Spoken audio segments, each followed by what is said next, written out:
स्वाध्याय 1.4 માં એક્ઝામ્પલ 10 જોઈએ। તમને બે ગણ x અને y આપેલા છે, નીચેના ગણ મેળવવા છે। અગાઉ ગણ્યા છે, તફાવત ગણ છે, છેદ ગણ છે। તફાવત ગણમાં x ના ઘટકો a b c d minus y ના ઘટકો f b d g। x તફાવત y નો મતલબ x માં હોય પણ y માં ન હોય, એટલે x માંથી y ના ઘટકો બાદ કરવા। તો અહીંયા જુઓ b x માંથી b બાદ થશે, પછી d બાદ થશે, બાકી વધે તે ઘટક લખવાના થાય। તો અહીંયા a વધશે, c વધશે, રાઈટ। b અને d જે y માં છે તો એ લેવાના નથી। એ જ રીતે y - x, તો y ના ઘટક લખીએ f b d g minus x ના ઘટક લખીએ a b c d। અહીંયા y માંથી x ના જે ઘટક હોય તે બાદ કરો તો જુઓ b બાદ થશે અને d બાદ થશે, બાકી જે વધશે તે ઘટકો આપણે લખીએ તો f અને g એ y - x માં આવશે। ઓકે, આપણે અગાઉ ગણ્યા છે એ જ ટાઈપના છે। આગળ વધીએ, x છેદ y, તો x માં a b c d છેદ y એટલે f b d g, right. છેદ મતલબ બંનેમાં હોય તે b અને d। આમાં b અને d y માં હતા તો બાદ કર્યા હતા, અહીંયા બંનેનો છેદ લેવો છે તો બંનેમાં હોય તે ઘટક લખવાના છે। તો બંનેમાં હોય તે ઘટક b આવશે અને d આવશે, બરાબર છે, બાકીના કોમન નથી। તો આ રીતે આપણને જે માંગ્યા છે એ પ્રમાણે ગણ શોધી શકીએ। 11મો પ્રશ્ન, r એ વાસ્તવિક સંખ્યાઓનો ગણ છે અને q એ સમય સંખ્યાઓનો ગણ છે, આપણે જાણીએ જ છીએ। તો r - q શું થશે? તો વાસ્તવિક સંખ્યા ગણમાંથી સમય સંખ્યાઓ બાદ કરવી છે। હવે તમે જાણો છો કે વાસ્તવિક સંખ્યાઓનો ગણ r એટલે એમાં સમય સંખ્યાઓ બી આવશે પ્લસ અસમય પણ આવશે। સમય સંખ્યાઓનો પણ ગણ થયો અને અસમય સંખ્યાઓ પણ આવશે, એટલે સમય સંખ્યાઓનો ગણ અને અસમય સંખ્યાઓના ગણનો ટોટલ યોગ થાય એટલે વાસ્તવિક સંખ્યા ગણ r થાય। હવે એમાંથી સમય સંખ્યાઓનો ગણ r માંથી q બાદ કરવા છે, તો માટે r - q કરીએ તો q એટલે સમય સંખ્યાઓ। તો વાસ્તવિક સંખ્યાઓમાં સમય પણ છે અને અસમય પણ છે, જેમાંથી તમે q બાદ કરો છો મતલબ સમય બાદ કરો છો તો r - q માં કઈ સંખ્યાઓ આવશે? અસમય સંખ્યાઓનો ગણ થશે। ઓકે, અને અસમય સંખ્યાઓનો ગણ એનું નામ પણ આપણે આપેલું છે, તો એ ઇરરેશનલ નંબર એટલે એને i તરીકે પણ આપણે ઓળખીએ છીએ। તો r - q એટલે અસમય સંખ્યાઓનો ગણ થશે। ચલો 12મો એક્ઝામ્પલ, નીચેના વિધાનો સત્ય છે કે અસત્ય છે તે જણાવો, તમારા જવાબની યથાર્થતા ચકાસો। તમે જે જવાબ આપો છો એ સાચો ખોટો એ જે જવાબ આપશો એની યથાર્થતા ચકાસીશું, એટલે આપણે ચેક કરીશું ગણતરી, એટલે એ તો સ્પષ્ટ થઈ જશે। ચલો અહીંયા વિચારીએ, પરસ્પર બે ગણ આપ્યા છે, એ પરસ્પર અલગ ગણ છે એમ કહ્યું છે। જો આ બે ગણ અલગ ગણ હોય તો એનો છેદ ખાલી ગણ થાય। તો અહીંયા આપણે બંનેનો છેદ ગણ શોધીએ, 2 3 4 5 છેદ 3 6, તો શોધો બંનેમાં હોય તેવા ઘટકો 3, બસ એક 3 મળશે। બંનેનો છેદ ગણ ખાલી ગણ થતો નથી, અને ખાલી ગણ નથી એનો મતલબ કે એ બંને અલગ ગણ નથી અને માટે આપેલું વિધાન અસત્ય છે. બરાબર છે? તો આપણે કહી શકીએ કે માટે વિધાન અસત્ય છે.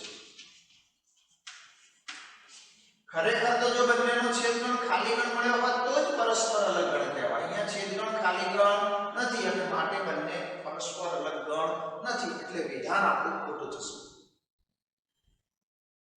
બીજો, એમાં પણ બે ગણ આવ્યા છે એ બંને પરસ્પર અલગ ગણ છે એમ કહ્યું છે. તો આપણે ચેક કરી લઈએ, બંનેનો છેદ ચેક કરીએ. a e i o u છેદ a b c d check કરો. બંનેમાં હોય તેવા ઘટકો a પછી e i o u કોઈ કોમન આવતો નથી, મતલબ છેદગણમાં એક ઘટક આવે છે. એક આવે કે બે આવે કે એથી વધારે આવે, મૂળ ખાલી ગણ નથી એ નક્કી થઈ ગયું અને માટે આપેલા ગણો પરસ્પર અલગ ગણ નથી અને માટે વિધાન અસત્ય છે. વિધાન અસત્ય છે. અલગ ગણ મળે તો જ વિધાન સત્ય છે એમ કહેવાય. ઓકે, ચાલો ત્રીજા, એમાં પણ બંનેનો છેદગણ શોધીએ. તો બંનેમાં કોમન હોય એવો ઘટક 2 છે નથી, 6 10 નથી. તો આપણે અહીંયા લખીને બતાવીએ તો આનો ને આનો છે 3 7 11 15 is equal to 5. બંનેમાં કોમન ઘટક એક પણ નથી. જો 2 6 10 14 એક પણ ઘટક છે નહીં બંનેમાં.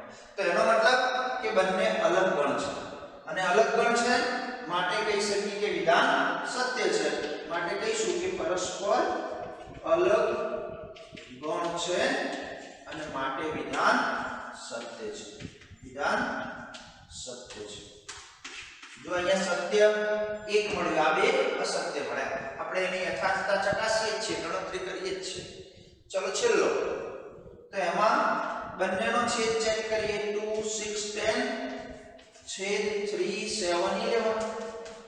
2 નથી, 6 નથી, 10 નથી, મતલબ છેદગણ ખાલી ગણ છે અને માટે પરસ્પર અલગ ગણ છે જ અને પરસ્પર અલગ ગણ છે માટે વિધાન અને પરસ્પર અલગ ગણ જ કીધું છે એટલે વિધાન સત્ય છે. ઓકે, તો બે વિધાન સત્ય મળ્યા, એટલે બે વિધાન સત્ય મળ્યા. અને જે કહ્યું હોય એની ચકાસણી કરી લો એટલે વિધાન સત્ય કે અસત્ય નક્કી થઈ જાય. અહીંયા સ્વાધ્યાય 1.4 નું કામ પૂર્ણ થાય.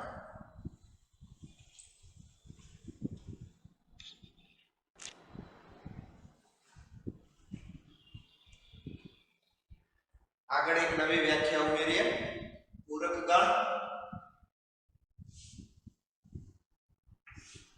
સાર્વત્રિક ગણ u લઈને પૂરક ગણની વ્યાખ્યા આપીશું. પૂરક ગણની વ્યાખ્યા સાર્વત્રિક ગણના સંદર્ભમાં જ આપી શકાય. ધારો કે u એ સાર્વત્રિક ગણ છે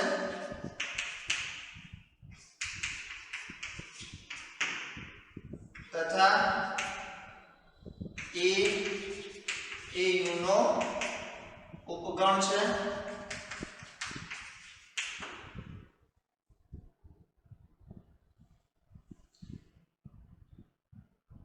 એમાં ન હોય તેવા u ના તમામ ઘટકો. એમાં ન હોય તેવા u ના, બીજી રીતે કહીએ તો a સિવાયના u ના તમામ ઘટકોથી બનતા ગણને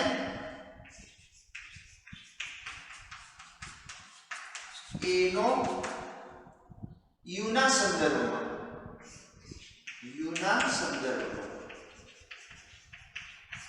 એનો પૂરક ગણ ખરો, પણ જે તમે સાર્વત્રિક ગણ લીધો હોય u એના સંદર્ભમાં કહેવાય. તો એનો u ના સંદર્ભમાં પૂરક ગણ કહે છે. એનો પૂરક ગણ કહે છે. એનો પૂરક ગણ, પણ તમે સાર્વત્રિક ગણ તરીકે u લીધો છે તો u ના સંદર્ભમાં. ટૂંકમાં એ સિવાયના યુ ના આપણે તેને સંકેતમાં એ ડેશ વડે દર્શાવીએ છીએ.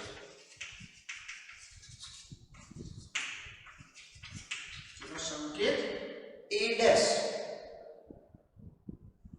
આમ તો આપણે એ ડેશ કહીએ તો એ ડેશ એટલે એવા x આવશે વ્યાખ્યા પ્રમાણે કે જે u માં છે પરંતુ a માં નથી. પરંતુ a માં નથી.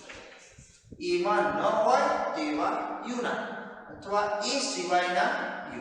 તો આપણે એને આ રીતે ગણમાં લખી શકીએ છીએ. હજુ આપણે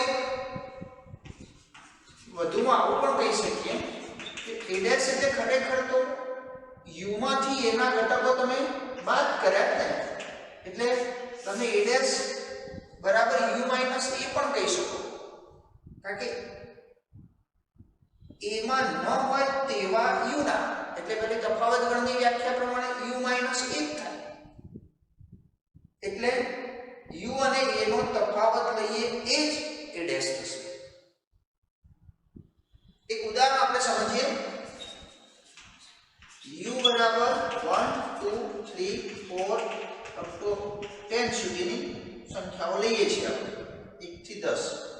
ગણ a માં 2 4 6 8 ને 10 આ રીતે મેં ગણ a લીધો. તો a નો પૂરક ગણ આપણે લખવો છે. તો a નો પૂરક ગણ એટલે a સિવાયના. a સિવાયના તો 2 ના 1 આવશે, 3 આવશે, 4 ના 5 આવશે, 6 ના 7 8 ના 9 10 નથી આવતા. તો તમે જોઈ શકો છો કે એના પૂરક ગણમાં a સિવાયના u ના તમામ ઘટકો આપણે લખ્યા. તમે બીજી રીતે કહો તો ગણ a એટલે આપણે u ના સંદર્ભમાં જે યુગ્મ સંખ્યાઓ લખી એ રીતે e ડેશ માં અયુગ્મ સંખ્યાઓ આવશે એના સિવાય. આ રીતે આપણે અલગ અલગ ઉદાહરણ લઈને પૂરક ગણ મેળવી શકીએ છીએ. એની વેન આકૃતિની ચર્ચા કરીએ. વેન આકૃતિ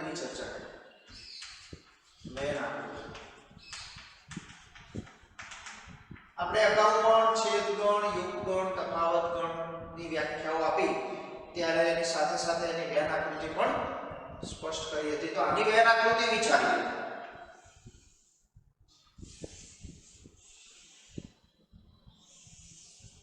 આ સાર્વત્રિક ગણ u લીધો, કોઈ એક ગણ a લઈએ, ગણ e. આ a ની વેન આકૃતિ દોરો. પ્રદેશ a નક્કી કરવો છે તો એ આ પ્રદેશ આટલો થાય તે પ્રદેશ a કહેવાય. ઓકે, આ વર્તુળની અંદર આપણો પ્રદેશ એ ગણ a નો પ્રદેશ કહેવાય. મારે a ડેશ નો પ્રદેશ નક્કી કરવો છે તો a સિવાયના u ના a માં ન હોય પણ u માં હોય a સિવાયના મારે જે ઘટકો લેવા છે તો એ આ પ્રદેશમાં આવશે. એટલે તમે અહીંયા a ડેશ તરીકે જે બતાવશો તે ઘટકો આ પ્રદેશ આવશે. આ પ્રદેશ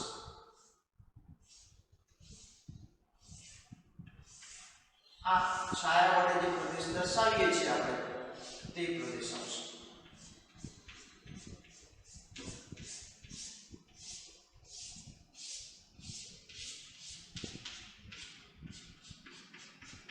આ જે પ્રદેશ થયો તે a ડેશ થશે. આ ગણ a હતો, આ a ડેશ છે. a dash. ઓકે, તો એની વેન આકૃતિ પણ આપણે દર્શાવી શકીએ છીએ. વધુમાં એના ગુણધર્મોની ચર્ચા કરીએ.